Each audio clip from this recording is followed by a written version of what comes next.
Well, hello, I'm Chase Creviston with News Channel 4, and today we're here to talk about Common Core.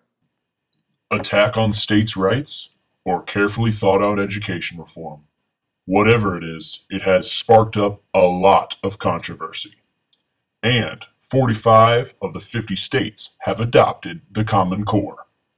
So, that means schools all over America, including the one in your hometown, is most likely being affected. With that being said, let's learn more about the Common Core. Common Core can be credited to two different parts. It has roots in George W. Bush's No Child Left Behind policy.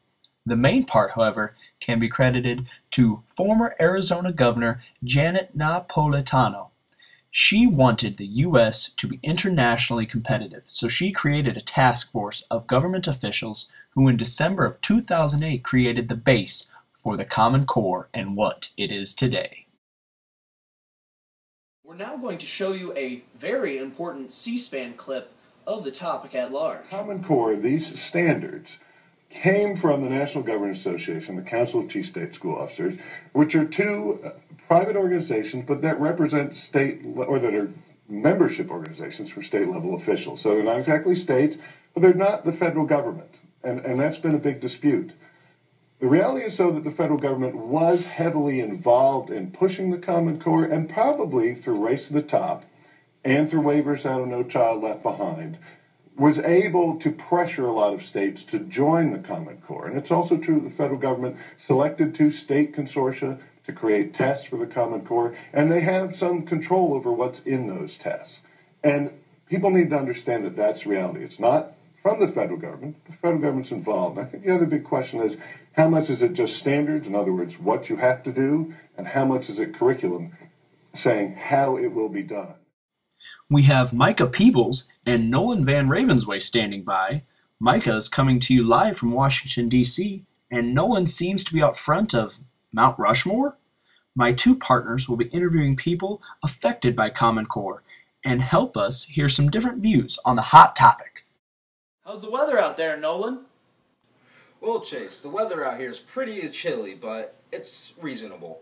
All right, you're very lucky. Today we have 3 guests on board to discuss Common Core and its issues. Our first guest that we shall talk to about Common Core is Professor Mbalabala of UIS. He is coming to us live via FaceTime. Micah, you take the first question. Do you think Common Core is effective? In certain areas it has failed and it will never work. For English, it seems like it's working.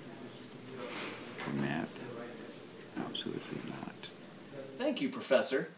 Now we're going to take it to New Berlin High School, where we have a special guest there. He is a PE teacher and a driver's ed teacher, Mr. Barry Creviston. Thank you, Chase. Let's head over to Nolan at Mount Rushmore. Well, Barry, do you see Common Core affecting your children's learning in school? I think it has affected not only students, but it has affected parents as well. It also has affected teachers. Teachers are no longer just teaching students how to do things. They're teaching children how to be critical thinkers. To DC to hear a question from Micah Peebles. What is your knowledge of the Common Core system? Common Core system is a national set of standards that have been brought about by the government to increase the rigor of learning in classes. Thank you, Mr. Creviston.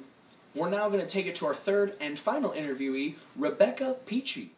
Mrs. Peachy is an experienced high school teacher, but she is a first-year teacher of the Common Core. Let's see what she has to say.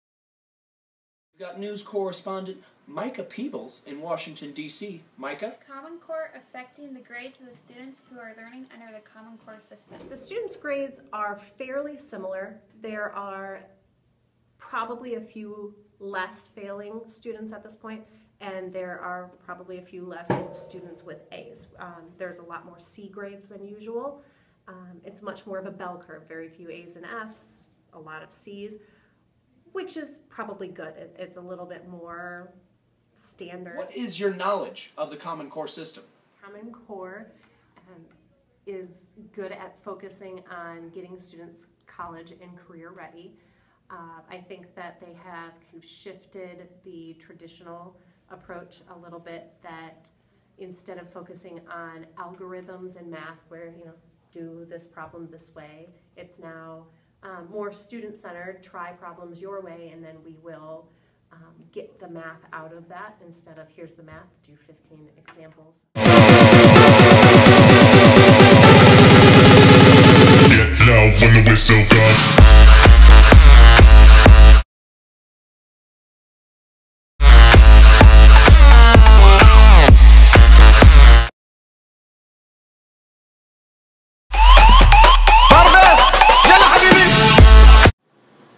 And back to you, Chase. That's all the time we have here at News Channel 4. You stay awesome, America.